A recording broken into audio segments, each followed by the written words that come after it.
बता रही। खैर, मैंने क्यों बिजनेस शुरू किया? मैं एक कॉर्पोरेट ट्रेनर था, बिजनेस कंसल्टेंट था, बहुत सारी जगह जाता था, बहुत सारे सेमिनार्स करता था, लाइव प्रोग्राम करता था, सारे मीडिया में छपता था।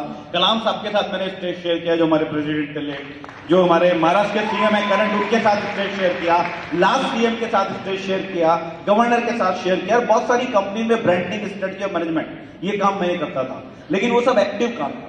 वहां जाता था, पैसे मिलते थे, लोग मजे करते थे, मुझे पैसे देके गायब कर देते थे। मैं लाख रुपए लेके एक दिन बात करके आ जाता था, उनका ब्रांड बन जाता था और वो काम कर लेते थे और उन्हें बहुत सारे पैसे मिलते थे। मुझको ज्यादा पैसे नहीं आते, तो मुझे एक्टिव मनी और पैसिव मनी का डिफरेंस पता था, इसलिए मैंने ये किया। दूसरी चीज, मैं इंजीनियर हूं, मैंने इंजीनियरिंग का कभी काम नहीं किया, मैं एमबीए हूं नहीं और मैनेजमेंट का सारा काम किया। तो मुझे ये भी समझ में आ गया जिंदगी में हमको सब कुछ आता है, हम सब कुछ कर सकते हैं अगर ड्रीम हमारे पास है तो। इतनी बात मुझे समझ में आती थी। और उसके बाद बिजनेस शुरू किया तो प्रॉब्लम क्या आती थी? जब मैं कहीं जाता था और प्रोडक्ट दिखाता था, डेमो करता था, तो प्रोडक्ट को नहीं, मेरी शक्ल को देखता था। तो कहता था, सौरभ जी आपको क्या हो गया यार, you are a corporate trainer, you are this, you are that, आप एमबीए कर रहे हो। तो मुझे एक और चीज समझ में आ गई कि प्रॉब्लम कहां है। ज्यादातर मिडिल क्लास मेंटेलिटी या जॉब मेंटेलिटी जो उलझी रहती है, वो सेल्फ इमेज को लेके उलझी रहती है। तो मेरी सेल्फ इमेज लो नहीं थी कभी, मेरी सेल्फ इमेज हाई थी। अब what is that self image? जो मुझको समझ में आया, लोग जिसे ईगो कहते हैं, या लोग जब ये बोलते हैं हमारी बहुत बड़ी प्रोफाइल है, हम एमबीए नहीं कर सकते, या हमारी छोटी प्रोफाइल है, हमसे एमबीए होगा नहीं, तो it's not a matter of profile, it's not a matter of ego, it is a matter of their self image, जहां पे उनको काम करने की जरूरत होती है। मेरे को समझ में आता था, मैं एक एंटरप्रेन्योर हूं, मुझे ओपिनियन से कोई लेना देना नहीं है, मुझे प्रोसेस का अगर पता है तो मैं उस प्रोसेस को एज इट इज फॉलो करूंगा, उस रोल को एज इट इज निभाऊंगा और उससे आउटपुट आएगा। तो मैं जबरदस्ती ओपिनियंस के चक्कर में नहीं पड़ा, और आपको भी कह रहा हूं, आप भी मत पढ़ना। ओपिनियन बहुत बेकार चीज है ये। और अगर आप ऐसा सोचते हो कि आप कुछ निकृष्ट कर रहे हो, तो डेफिनेटली प्रॉब्लम कहां पर है आप सोचना। मैंने कभी ऐसा नहीं सोचा। कितने लोग मेरे साथ एमबीए में वो लोग आए जिन्होंने एमबीए पहले छोड़ दिया था, और फिर उन्होंने मुझको कहा कि अरे आप अब हमको बता रहे हो एमबीए। तो मैंने कहा तो क्या हो गया, तुमने जैसे बताया था वो तुम्हारी प्रॉब्लम थी, मैं जैसे बता रहा हूं वो मेरी स्ट्रेंथ है। तो मैं खुद अपने आप को ब्रांड मानता था। तो वो हमारी वहां से शुरुआत हुई।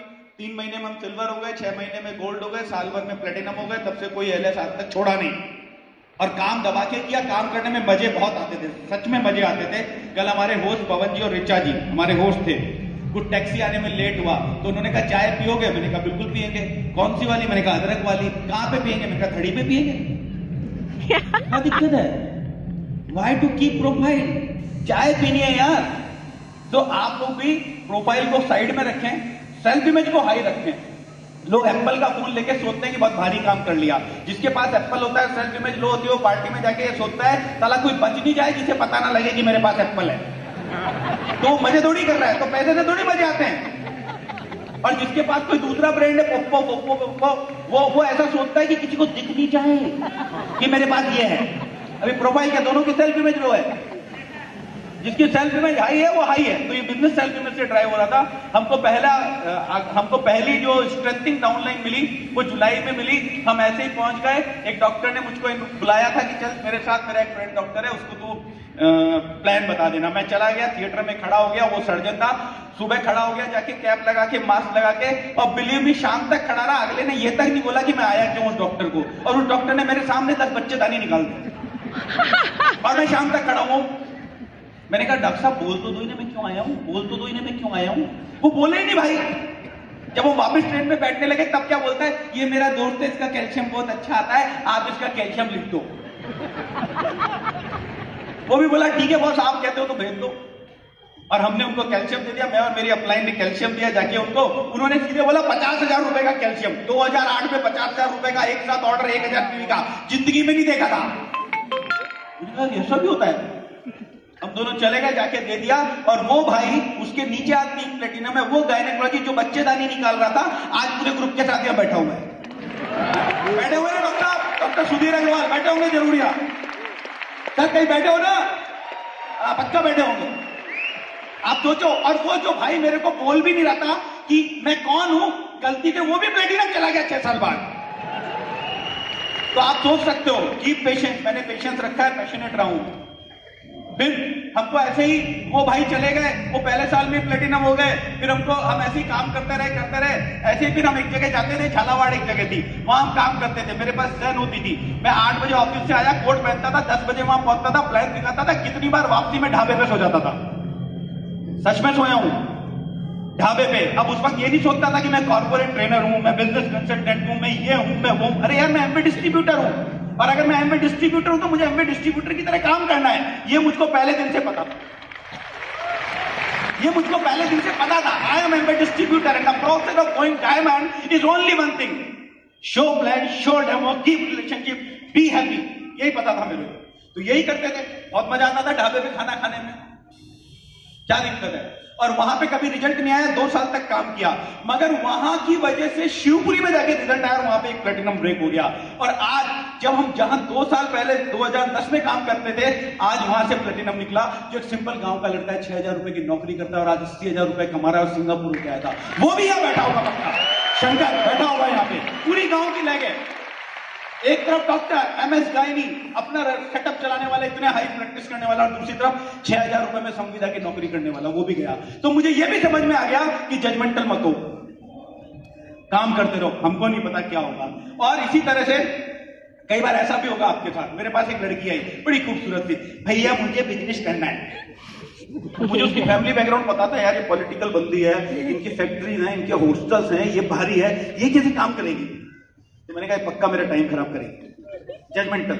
तो मैंने उसको छोटा सा कॉल दे दिया, तो 300 कर, मैं तुझे एक अच्छा गिफ्ट दूंगा। सही बता रहा हूं, 2014 की बात है। और उसने बंदी ने कर दिया, गिफ्ट भी ले लिया। और पता है क्या हुआ, वो 1 साल में प्लेटिनम भी हो गए, फाउंडर प्लेटिनम भी हो गए। 2015 में हमारे साथ फ्रांस गए, वो भी यहां बैठे होंगे, उनके नीचे 3 वही बंबली। मैं सही बता रहा हूं, इट हैपेंस। मुझे नहीं पता था, बट ऐसा हो रहा था। हमने यही किया, हमने जम के काम किया। हम रात को 2 बजे आते थे, बच्चे सोए हुए मिलते थे, कई बार अंदर गिल्ट फील होता था, यार हम सही तो कर रहे हैं, आर वी डूइंग राइट। लेकिन आज आप उन बच्चों के फोटो देख रहे थे ना, तो मुझे लग रहा था कि हमने सही किया है। और आप भी सही कर रहे हो, बता रहा हूं, आप भी सही कर रहे हो, 100% सही कर रहे हो, कभी कंफ्यूज मत होना, बिल्कुल सही कर रहे हो। उसके बाद ऐसे ही एक डॉक्टर साहब थे, कभी किसी हमारे साथ नहीं थे, एमवे में थे। 2005 में उनकी अपलाइन पता नहीं कौन सी, वो राजस्थान में टर्मोइल में कहीं चली गई, वो बेचारे लावारिस से हो गए, उन्होंने बिजनेस छोड़ दिया, क्या है यार, और वो किसी पिन पे थे। फिर वापिस मुझे मिल गए, वापिस आ गए, मेरे साथ आ गए। और आने के बाद पिछले साल, हाँ 1.5 साल पहले उन्होंने काम चालू किया। और इस साल वो वहां पे जब थे, पिन छोड़ गए थे, तब गोल्ड थे, और यहाँ आने के बाद वापस वो प्लेटिनम हो गए। डॉक्टर मुश्ताक अहमद नाम है उनका, देवली से। और हम इतनी बार देवली गए बाप, कई बार तो उन्होंने हमें देवली इसीलिए बुला लिया कि चलो आ जाओ, कुछ तो करेंगे। 180 रुपए का टोल और 200 किलोमीटर आना जाना, और हम भी पहुंच जाते थे हफ्ते में 2-2 बार। वो भी यहाँ बैठे होंगे पक्का, डॉक्टर मुश्ताक जी बैठे ना, वो बैठे, वो भी यहाँ बैठे, वो भी। और उन्होंने हमको बहुत बेवकूफ बना के भी बुलाया, और हम बहुत बेवकूफ बने। आ जाओ, आने के बाद कहते अब कोई आया ही नहीं। तो मैं सोचता था कोई क्यों नहीं आया, आप तो हो ना। ऐसा होगा आप लोगों के साथ, तो कभी फ्रस्ट्रेट मत होना बॉस, जिंदगी में मजे करने का बिजनेस है। मैंने फुल मजे किया, इतने मजे आ रहे हैं सच में। और ऐसे ही एक हमारी पिछले साल जब हम डायमंड जा रहे थे, तो हमारे पास एक लेगिंग थी, अब जाना तो था। तो मैं आपको बता रहा हूं, डिसीजन पहले होगा, फिर वॉल्यूम होगा, फिर लोग आएंगे, ध्यान रखना। वरना कहीं आप अगर ऐसा सोचते हो, पहले लोग आएंगे, फिर वॉल्यूम होगा, फिर मैं प्लेटिनम जाऊंगा, तो आप ऐसे ही आते रहोगे।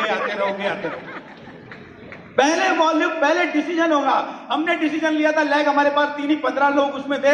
और मजेदार बात बॉस, ईश्वर भी उसी की मदद करता है जो डिसीजन लेता है। ईश्वर की लिस्ट में वो नाम पहले आता है जो डिसीजन लेता है। तो हमने डिसीजन लिया था। अब उपासना में कहें, क्योंकि अपन है मर्द। हेलो, जिसको डाउट है मुझे नहीं पता, मैं पक्का मर्द हूं। तो क्योंकि मैं मर्द था, और मेरी बेटी ने मुझे बोला पापा मैं 9th में, उसके बाद मैं जा नहीं पाऊंगी कभी फॉरेन रिकॉग्निशंस में, तो आप इस साल डायमंड जाओ। मेरी बीवी ये तो बहुत जैसे बोल रही थी, टाइम तक नहीं दिया मुझे बोलने का उसने, इसीलिए जल्दी बोल रहा हूं। इसने बोला आपको डायमंड जाना है। इन दोनों के ड्रीम थे। तो पता है मैंने क्या सोचा, मैं ये टॉलरेट कर सकता हूं कि मैं एक दिन में 150 किलोमीटर गाड़ी चलाऊं, 200 किलोमीटर चलाऊं, कोई दिक्कत नहीं है। मैं ये टॉलरेट कर सकता हूं कि मैं रात में ना सोऊं। मैं ये टॉलरेट कर सकता हूं कि 10 लोगों की कॉल बेल बजाऊं और मुझे मना कर दें, नो प्रॉब्लम।